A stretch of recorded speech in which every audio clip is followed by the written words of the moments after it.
ক্ষমার বাণী আমি যখনই শুনি, প্রভু মন প্রাণ ভরে ওঠে অনির্বাণ। ক্ষমার বাণী, ক্ষমার বাণী আমি যে সময় শ্রবণ করি, আর সেই সময় আমার চোখ যায় ওই কালভেরি ক্রুশের প্রাণে। কালভেরি ক্রুশে রক্তসেচনের মধ্য দিয়ে ঈশ্বর তনয় প্রভু যীশু খ্রিস্ট তিনি সমগ্র মানব জাতির জন্য তিনি ক্ষমার পথ তিনি প্রস্তুত করে গিয়েছেন।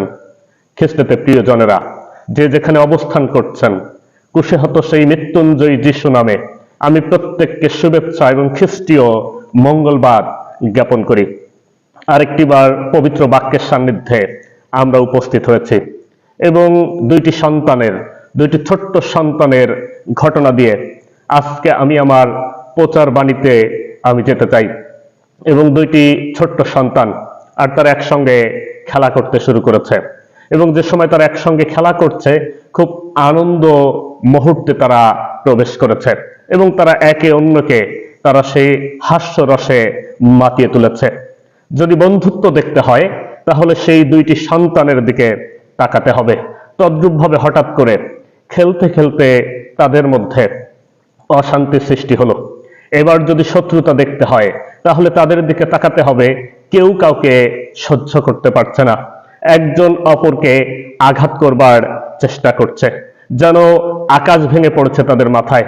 একজন ক্ষণিকের সময়ের ব্যবধানে সে বন্ধু থেকে শত্রুতে রূপান্তরিত হয়েছে। খ্রিস্টতে প্রিয়জনেরা, অভিভাবকেরা তারা ছুটে চলে এসেছে যেন এই ছোট্ট সন্তানদের ঝগড়া অশান্তি এটি মিটিয়ে ফেলতে পারে। কিন্তু যে সময় অভিভাবকরা এসেছে, কোনো মতে তাদেরকে শান্ত করা যাচ্ছে না।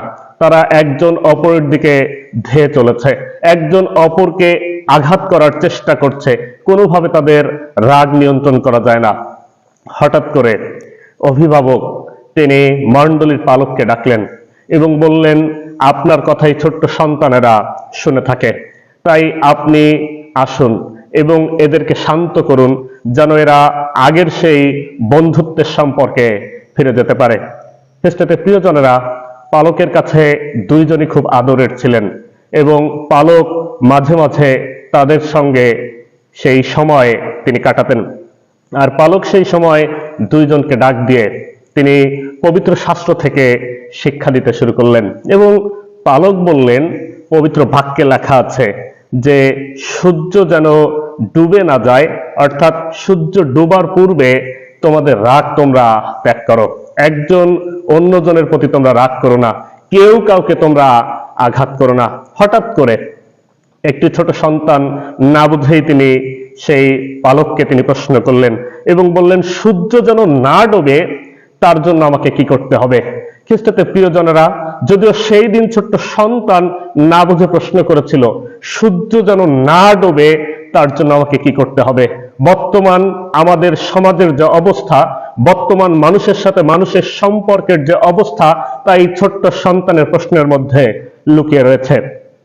যদি আমরা পৃথিবীর দিকে দৃষ্টিপাত করি, আমরা দেখতে পাই একটি দেশ আরেকটি দেশের বিরুদ্ধে যুদ্ধ ঘোষণা করছে, একটি জাতি আরেকটি জাতির বিরুদ্ধে তারা উঠেছে, একজন মানুষ আরেকজন মানুষকে প্রতিহিংসার বশে তারা সহ্য করতে পারছে না, মানুষের অনিষ্ট কামনা করছে, মানুষকে হত্যা পর্যন্ত করছে।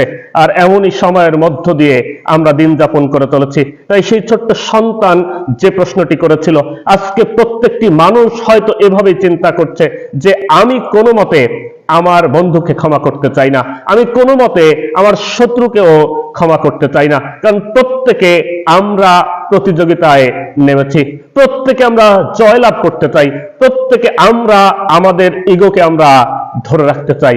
তাই এই ছোট্ট সন্তানের প্রশ্ন, এটি হচ্ছে হিউম্যান নেচার, অর্থাৎ রাগ ধরে রাখবো কিন্তু অপরকে কোনো মতে ক্ষমা করতে চাই না, রাগ ধরে রাখবো, রাগে আমি কষ্ট পাবো, আবার হৃদয় ক্ষতবিক্ষত হবে, কিন্তু অপরকে ক্ষমা করা যাবে না, কারণ অপরে আমার সঙ্গে একমত হয়নি।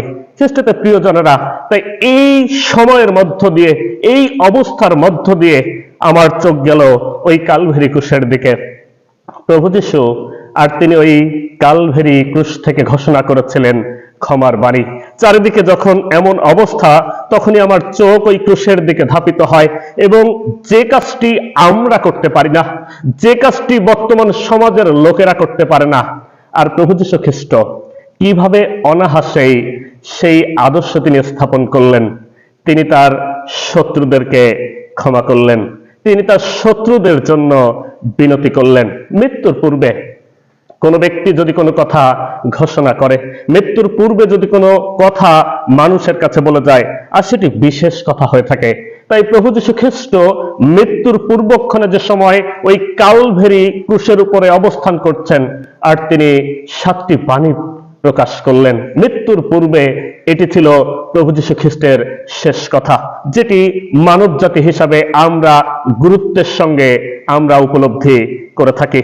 আজকে আমরা সেই প্রথম বাণীটি আমরা দেখতে চাই, প্রথম বাণীটির দিকে আমাদের দৃষ্টি আমরা নিবদ্ধ করতে চাই। আসুন আমরা পবিত্র শাস্ত্রের কাছে যাই। লোকলিখিত সুসমাচার 23 অধ্যায় 33 থেকে 34 পদে এই প্রথম বাণীটির বিষয় আমরা দেখতে পাই। বাক্য বলছে, পরে মাথার খুলি নামক স্থানে গিয়া তাহারা তথায় তাহাকে এবং সেই 2 দুষ্কর্মকারীকে ক্রুশে দিল, একজনকে তাহার দক্ষিণ পাশে, অন্যজনকে বাম পাশে রাখিল। তখন যীশু কহিলেন, পিত ইহাদিগকে ক্ষমা করো, কেননা ইহারা কি করিতেছে তাহা জানে না। আমেন। খ্রিস্টতে প্রিয়জনেরা, বাক্য বলছে প্রভু যীশু খ্রিস্টকে ক্রুশে দেওয়া হলো, এবং একজনকে তার দক্ষিণ পাশে, আরেকজনকে তার বাম পাশে, 2 পাশে 2 জন দস্যুকে ক্রুশে দেওয়া হলো, এবং মাঝখানে আমার খ্রিস্টকে ক্রুশে দেওয়া হয়েছে। আপনি চিন্তা করেন, মৃত্যুর পূর্বক্ষণে প্রভু যীশু তিনি উপস্থিত হয়েছেন, যন্ত্রণার চূড়ান্ত পর্যায়ে তাকে নিয়ে যাওয়া হয়েছে, এবং পৃথিবীর ইতিহাসে যা অদ্বিতীয় এবং হৃদয়ের গহীনের আত্মনাদ প্রভু যীশু খ্রিস্টের মধ্য দিয়ে সেই সময় আমরা শ্রবণ করতে পারছি। আর এমনই কষ্টের সময়, এমনই দুঃখের সময়, এমনই যন্ত্রণার সময় প্রভু যীশু খ্রিস্ট তিনি বললেন, পিতা ইহাদিগকে ক্ষমা করো, কেননা ইহারা কি করিতেছে তাহা জানে না। ইহারা কি করিতেছে তাহা জানে না, এ যেন হৃদয় নিংড়ানো পাপীদের জন্য প্রভু যীশু খ্রিস্টের আর্তনাদ, প্রভু যীশু খ্রিস্টের বিনতি, যা আমাকে বিস্মিত করে। খ্রিস্টের প্রিয়জনেরা, প্রথম প্রশ্ন, ইহারা কারা? ইহারা হলো সেই রোমীয় সৈন্যরা, যারা খ্রিস্টের বিরুদ্ধে তারা বিদ্রোহ ঘোষণা করেছে, যারা পাষণ্ড হৃদয়ের নির্মমতা প্রকাশ করেছে। তারা খ্রিস্টকে ক্রুশে দিয়েছে, খ্রিস্টকে নিয়ে তারা ঠাট্টা তামাশা করেছে, খ্রিস্টের জামাগুলি পর্যন্ত গুলিবাট করেছে। এরা হলো সেই রোমীয় সৈন্যরা। দ্বিতীয় প্রশ্ন, তারা কি করেছে? তারা প্রভু যীশু খ্রিস্টের বিরোধিতা করেছে, তারা তাকে চাবুকে জর্জরিত করেছে, আঘাতের পর আঘাত মেরে আমার খ্রিস্টকে তারা ক্ষতবিক্ষত করেছে, এবং তারা চিৎকার করে বলেছে, উহাকে ক্রুশে দাও, উহাকে ক্রুশে দাও, যেন খ্রিস্ট বাঁচতে না পারে। আর তাকে ক্রুশে দেওয়ার জন্য তারা প্রাণপণ চেষ্টা করেছে, এবং তারা সফল হয়েছে। আমার খ্রিস্টের মাথায় তারা কাটার মুকুট দিয়েছে, বিনা অপরাধে তাকে ক্রুশে টাঙানো হয়েছে, বিনা অপরাধে তার বিরোধিতা তারা ঘোষণা করেছে, তারা এই জঘন্য কাজ করেছে। আপনি চিন্তা করুন, প্রভু যীশু খ্রিস্ট তিনি ক্রুশের উপরে যন্ত্রণা বহন করছেন, প্রভু যীশু খ্রিস্ট তিনি সমস্ত যন্ত্রণা নিজের হৃদয়ে তিনি বহন করছেন, আর এমন সময় যারা তার অনিষ্ট করেছে, যারা তার বিরোধিতা করেছে, যারা তাকে ক্রুশে দিয়েছে, আর এই সেই জঘন্য অপরাধীরা, আর অত্যাচারের চরম সীমায় খ্রিস্ট তিনি এই কথা ঘোষণা করছেন, তিনি তাদের জন্য বিনতি করছেন, তিনি তাদের জন্য প্রার্থনা করছেন।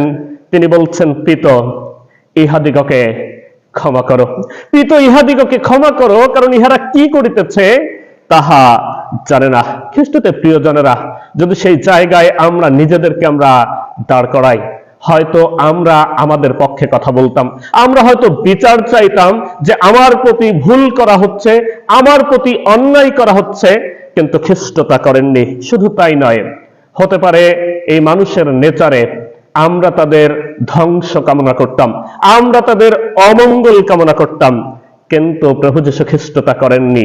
কারণ প্রভু যীশু খ্রিস্ট যদি তিনি তা করতেন তাহলে ঈশ্বরত্বের মৃত্যু ঘটত।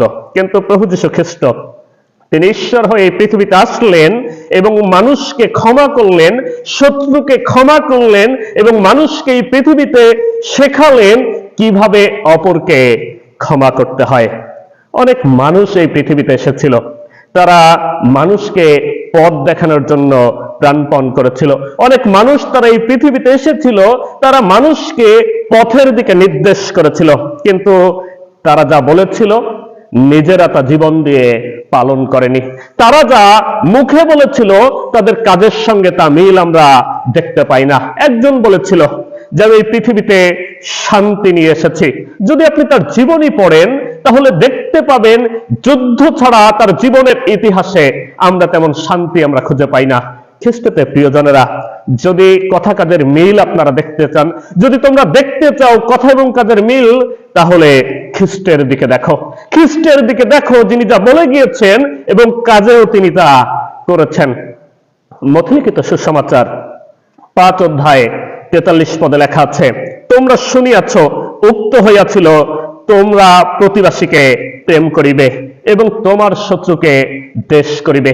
পুরাতন নিয়মের শিক্ষা অনুসারে এই পদটি কোট করা হয়েছে এবং বাক্য বলছে তোমার প্রতিবেশীকে প্রেম করিবে। বর্তমান পৃথিবীর দিকে যদি আমরা তাকাই, আমরা দেখতে পাই আমরা আমাদের প্রতিবেশীকে ভালোবাসি এবং বাক্য সেই কথা বলছে, যারা আমাদের উপকার করে, যারা আমাদের পক্ষে কাজ করে, আমাদের বিপদে এগিয়ে আসে, যারা আমাদেরকে সহায়তা করে আর আমাদের চারিপাশে যারা বসবাস করে, আর এই প্রতিবেশীকে আমরা প্রেম করি, এই প্রতিবেশীর প্রতি আমাদের ভালোবাসা আমরা প্রকাশ করি। কিন্তু পুরাতন নিয়মে বাক্যে বলা হচ্ছে তোমার শত্রুকে দেশ করিবে। বর্তমানে পৃথিবীর দিকে তাকালে আমরা কিন্তু এর ব্যতিক্রম আমরা দেখতে পারি না। যে আমাকে দেখতে পারে না আমি তাকে দেখতে পারি না। যে আমার শত্রু আমার ক্ষতি করে কোনো মতেই আমরা তাকে ছাড় দিতে চাই না, কোনো মতেই আমরা তাকে ক্ষমা করতে চাই না। কিন্তু প্রভু যীশু খ্রিস্ট যে সময় পৃথিবীতে এসেছিলেন, মথলিখিত সুসমাচার 5 অধ্যায় 44 পদে তিনি বলেছিলেন, বাক্য বলছে কিন্তু আমি তোমাদিগকে বলিতেছি তোমরা আপন আপন শত্রুদিগকে প্রেম করিও এবং যাহারা তোমাদিগকে তাড়না করে তাহাদের জন্য প্রার্থনা করিও। আমেন। প্রভু যীশু খ্রিস্ট তিনি বলেছেন তোমরা আপন আপন শত্রুদিগকে প্রেম করিও। প্রতিবেশীকে সকলেই ভালোবাসতে পারে, যারা উপকার করে তাদেরকে সকলেই ভালোবাসতে পারে, কিন্তু কতজন এই পৃথিবীতে রয়েছে যারা শত্রুকে প্রেম করতে পারে, যারা শত্রুকে ভালোবাসতে পারে? এবং এই পদের মধ্য দিয়ে 2টি বিষয় প্রভু যীশু খ্রিস্ট আমাদের কাছে পরিষ্কার করছে। আর প্রথম যে বিষয়, আর সেটি হচ্ছে শত্রুদেরকে প্রেম করিবে। ওই কালভেরি ক্রুশের উপরে যে সময় প্রভু যীশু খ্রিস্ট তিনি অবস্থান করছেন, ওই কালভেরি ক্রুশে যে সময় তিনি তার রক্ত সেচন করছেন এবং তার শরীর থেকে যে সময় রক্ত ঝরছে, সমস্ত ব্যথা সমস্ত যন্ত্রণা তিনি যে সময় বহন করছেন, আর তিনি এই কথা বললেন, তিনি বললেন ইহারা কি করিতেছে তাহা জানে না। আপনার কি মনে হয় যারা সেই রোমীয় সৈন্য ছিল তারা কি করছে তারা কি জানতো না? তারা কি প্রকৃতপক্ষে বুঝতে পারছিল না যে তারা কি করছে? তারা জানতো যে তারা প্রভু যীশু খ্রিস্টকে ক্রুশে দিচ্ছে, কিন্তু প্রভু যীশু খ্রিস্ট বললেন, তিনি বললেন ইহারা কি করিতেছে তাহা জানে না। হে পৃথিবীর লোকেরা, তোমরা দেখে নাও, তোমরা খ্রিস্টের দিকে তাকাও, তোমরা দেখো ক্রুশীয় রক্ত দ্বারা কিভাবে প্রেম দেখাতে হয়। তোমরা দেখে নাও কিভাবে ভালোবাসার রক্ত দ্বারা শত্রুদের পাপকে ঢাকতে হয়। আর প্রভু যীশু খ্রিস্ট তিনি তাই করলেন। তিনি যেভাবে শিক্ষা দিয়ে গিয়েছিলেন এবং বলেছিলেন তোমার শত্রুকে প্রেম করিও, তিনি সেই কালভেরি ক্রুশের উপরে তিনি অবস্থান করে তিনি তারই দেওয়া শিক্ষা তিনি পালন করলেন। শত্রুর প্রতি তিনি তার প্রেম দেখালেন, শত্রুর প্রতি তার হৃদয় নিংড়ানো ভালোবাসা তিনি তা প্রকাশ করলেন। এবং দ্বিতীয় বিষয়ে এখানে তিনি বলেছিলেন যারা তোমাদের তাড়না করে তাদের জন্য প্রার্থনা করিও। প্রভু যীশু খ্রিস্ট যে সময় কালভেরি ক্রুশে তিনি অবস্থান করছেন আর তিনি তার তাড়নাকারীদের জন্য পিতা ঈশ্বরের কাছে তিনি প্রার্থনা করছেন এবং তিনি বিনতি করছেন, বলছেন পিতো ইহাদিগকে ক্ষমা করো। তাই সত্যবাণীর প্রথম যে বাণীটি, আর এটি হলো মানব জাতির জন্য ক্ষমার বাণী। এবং এই বাণীর মধ্য দিয়ে প্রথমত আমরা দেখতে পাই প্রভু যীশু খ্রিস্ট এই জগতে থাকতে যে শিক্ষা তিনি দিয়েছিলেন, তোমরা শত্রুকে প্রেম করিও, যারা তোমাদেরকে তাড়না করে, আর তাদের জন্য প্রার্থনা করিও। আর প্রথমত এই বাণীটির মধ্য দিয়ে তিনি তার শত্রুদের প্রতি তিনি ভালোবাসা দেখালেন, শত্রুদের প্রতি তিনি তার প্রেম দেখালেন, এবং শত্রুদের জন্য, তাড়নাকারীদের জন্য তিনি পিতা ঈশ্বরের কাছে বিনতি করলেন। তাই তিনি যা শিক্ষা দিয়ে গিয়েছেন, এই বাণীর মধ্য দিয়ে তিনি নিজে তা পালন করে আমাদেরকে শেখালেন, যেন আমরাও এইভাবে আমাদের কথা কাজের সঙ্গে আমরা মিল রাখতে পারি। আমরা যা বলি, আমরা যা শিক্ষা দেই, তা যেন আমরা আমাদের জীবনে তা প্রয়োগ করতে পারি, আমরাও যেন আমাদের ভালোবাসা প্রকাশ করতে পারি। কিন্তু বড় আক্ষেপ লাগে, পৃথিবীর অনেক মানুষের কাছে প্রভু যীশু খ্রিস্টের এই কাকুতি আজও পৌঁছায় না। তারা শুনেও যেন না শোনার ভান করে, তারা আজও প্রভু যীশু খ্রিস্টকে তারা কুশে দিয়ে চলেছে। ইব্রিয় পুস্তক 6 অধ্যায় 4 থেকে 6 পদ যদি দেখেন, এবং বাক্যে লেখা আছে, কেননা যাহারা একবার তৃপ্তিপ্রাপ্ত হইয়াছে ও স্বর্গীয় দানের রসাস্বাদন করিয়াছে ও পবিত্র আত্মার ভাগী হইয়াছে এবং ঈশ্বরের মঙ্গল বাক্যের ও ভাবী যুগের নানা পরাক্রমের রসাস্বাদন করিয়াছে, পরে ধর্মভ্রষ্ট হইয়াছে, মন পরিবর্তনার্থে আবার তাহাদিগকে নূতন করিতে পারা যায় না। কেননা তাহারা আপনাদের বিষয়ে ঈশ্বরের পুত্রকে পুনরায় ক্রুশে দেয় ও প্রকাশ্যে নিন্দাস্পদ করে। খ্রিস্টতে প্রিয়জনেরা, বাক্য বলছে, যারা প্রভু যীশু খ্রিস্টকে গ্রহণ করেছে, যারা সেই খ্রিস্টের দীপ্তি যারা পেয়েছে এবং যারা সেই রস আস্বাদন করেছে, বাক্য বলছে তারা পবিত্র আত্মার সহভাগী পর্যন্ত হয়েছে। আর এই লোকেরা যদি ধর্মভ্রষ্ট হয়, আর কোনো মতে তাদেরকে ভালো করা যায় না, তারা যদি ধর্মভ্রষ্ট হয়, প্রকাশ্যে খ্রিস্টের নিন্দা করে, তার মানে হলো তারা পুনরায় আমার খ্রিস্টকে তারা ক্রুশে দেয়, তারা খ্রিস্টকে ক্রুশে দিয়ে চলেছে, তারা খ্রিস্টকে আরেকটি বার ওই কালভারি ক্রুশে দিয়ে চলেছে তাদের জীবন যাপন দ্বারা। বাক্য বলছে তারা খ্রিস্টকে ক্রুশে দিয়েছে। আপনি কতবার খ্রিস্টকে আপনি ক্রুশে দিয়েছেন? আপনি কতবার তা করেছেন? আপনি কতবার তার থেকে দূরে যাওয়ার চেষ্টা করেছেন? আপনি কতবার খ্রিস্টকে আপনার জীবন থেকে দূরভূত করেছেন? আপনি কতবার খ্রিস্টকে আপনি ক্রুশে দিয়েছেন? খ্রিস্টতে প্রিয়জনেরা, যদিও আপনি খ্রিস্টকে ক্রুশে দিয়েছেন, খ্রিস্টের থেকে আপনি দূরে অবস্থান করেছেন, কিন্তু তারপরেও খ্রিস্ট আপনার জন্য এই বিনতি তিনি করছেন, আর তিনি বলছেন, পিত ইহাদিগকে ক্ষমা করো, পিত ইহাদিগকে ক্ষমা করো। কারণ খ্রিস্টের প্রত্যাশা যেন আমরা ক্ষমা পেতে পারি, প্রভু যীশু খ্রিস্টের প্রত্যাশা যেন পাপী লোকেরা তারা ক্ষমা পেতে পারে, প্রভু যীশু খ্রিস্টের প্রত্যাশা যেন পাপীরা তারা মন পরিবর্তন করতে পারে। মনে পড়ে যায় অপব্যয় পুত্রের সেই ঘটনা। প্রথমত অনেক আনন্দ করেছিল এই পুত্র, সমস্ত সম্পত্তি তিনি বুঝে নিয়েছিলেন, নিজের জীবন আনন্দ উপভোগ করেছিলেন। কিন্তু হায় রে সেই জীবন, যে জীবনে যে সময় অর্থ ছিল না, আর সেই সময় সমস্ত বন্ধু তার দিক থেকে মুখ ফিরিয়ে নিয়েছিল। এবং এমনই সময়ে এই অপব্যয় পুত্রের জীবনে স্বর্গীয় চেতনা আসলো, এবং যে সময় এই পুত্র তিনি চেতনা পেলেন, আর তিনি বললেন, আমি আমার পরিবারে ফিরে যাব, আমি আমার পিতার কাছে ফিরে যাব, এবং আমি আমার পিতার কাছে ফিরে গিয়ে এই কথা ঘোষণা করব যে বাবা, আমি তোমার বিরুদ্ধে এবং স্বর্গীয় ঈশ্বরের বিরুদ্ধে আমি পাপ করেছি। আমি দেখতে পাই সেই অপূর্ব নিদর্শন, যে সময় পিতা তিনি অপেক্ষায় রয়েছে, তার পুত্র হয়তো কোনো না কোনো দিন ফিরে আসবে, আর এমন সময় পুত্র তিনি রওনা করেছেন, পুত্র তিনি ফিরে যাওয়ার জন্য রওনা করেছেন। এবং যে সময় তিনি পিতার কাছে ফিরে গিয়েছেন, এবং পিতার কাছে গিয়ে তিনি এই কথা ঘোষণা করছেন, বাবা, আমি তোমার বিরুদ্ধে, পিতা, আমি তোমার বিরুদ্ধে এবং স্বর্গের ঈশ্বরের বিরুদ্ধে আমি পাপ করেছি।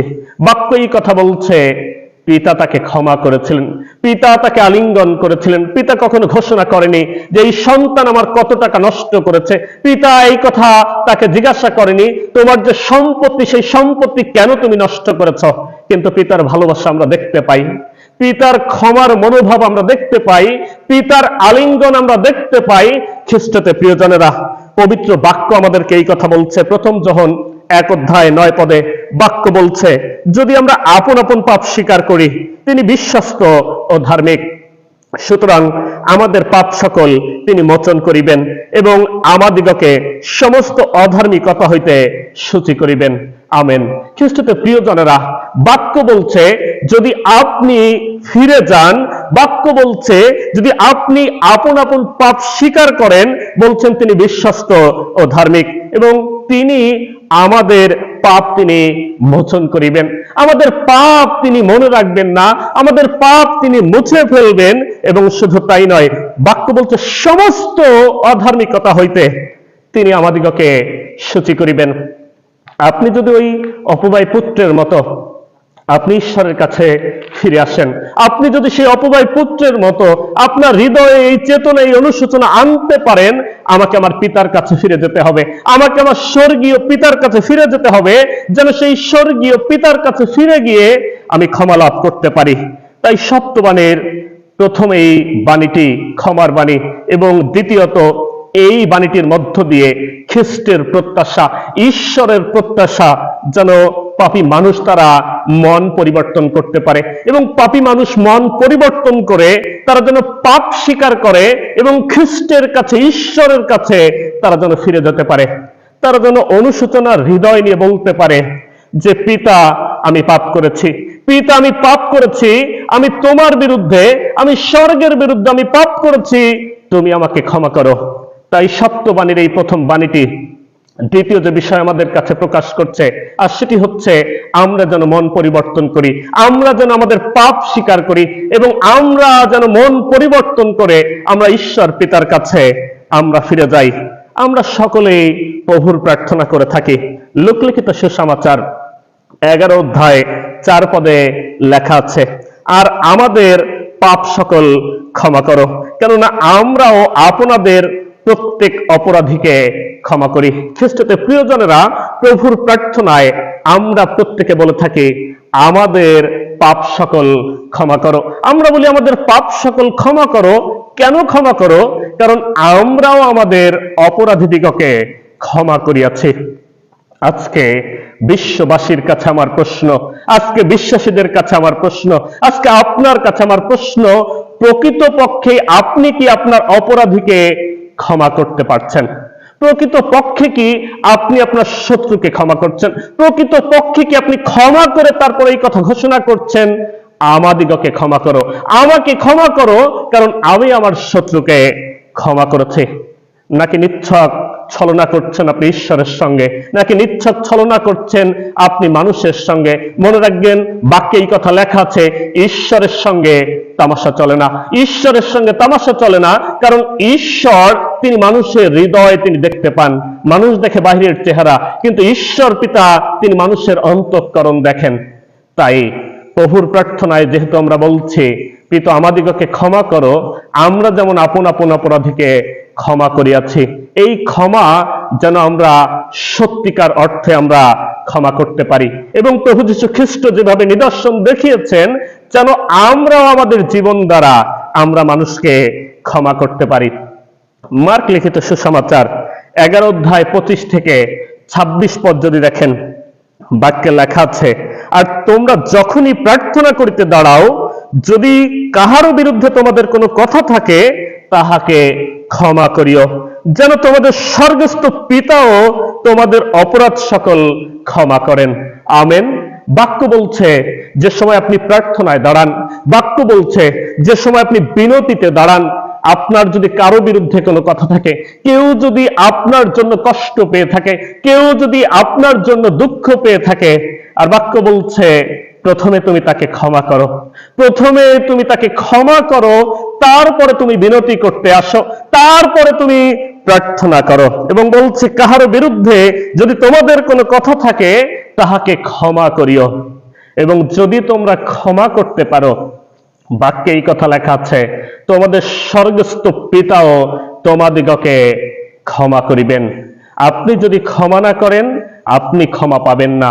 আপনি যদি ক্ষমার নিদর্শন আপনি সৃষ্টি করতে না পারেন, স্বর্গীয় পিতাও আপনাকে তিনি ক্ষমা করবেন না।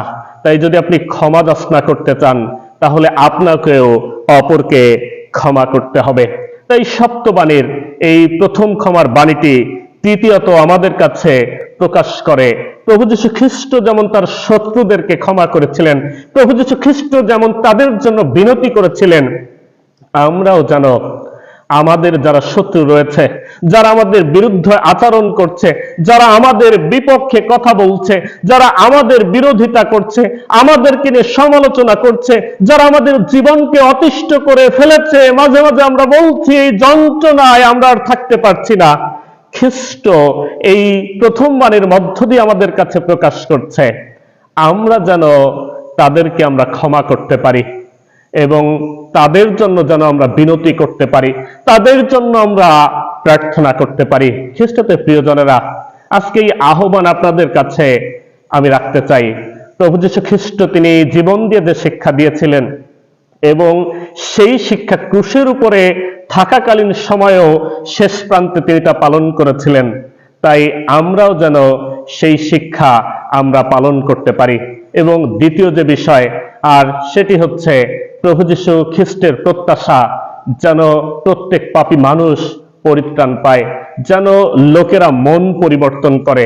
তাই এই ক্ষমার বাণীর মধ্য দিয়ে যেন আমরাও আমাদের পাপ স্বীকার করতে পারি, আমরা আমাদের পাপ স্বীকার করি, মন পরিবর্তন করে যেন আমরা স্বর্গীয় পিতার কাছে আমরা ফিরে যাই।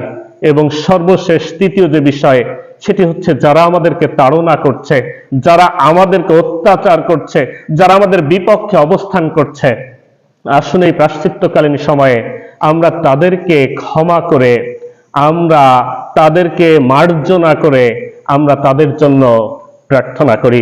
ঈশ্বর তাই আমাদের কাছে তিনি এই নিদর্শন রাখলেন, পিত ইহারা কি করিতেছে তাহা জানে না, ইহাদিগকে ক্ষমা করো। আমাদের শত্রুদের জন্য এটাই হোক আমাদের বিনতি, এটাই হোক আমাদের প্রার্থনা। তবেই খ্রিস্টের এই প্রথম বাণীটির সার্থকতা লাভ করবে। ঈশ্বর এই বাক্যের মধ্য দিয়ে প্রত্যেককে চেতনা প্রদান করুন। ঈশ্বর সকলের সহবর্তী হন।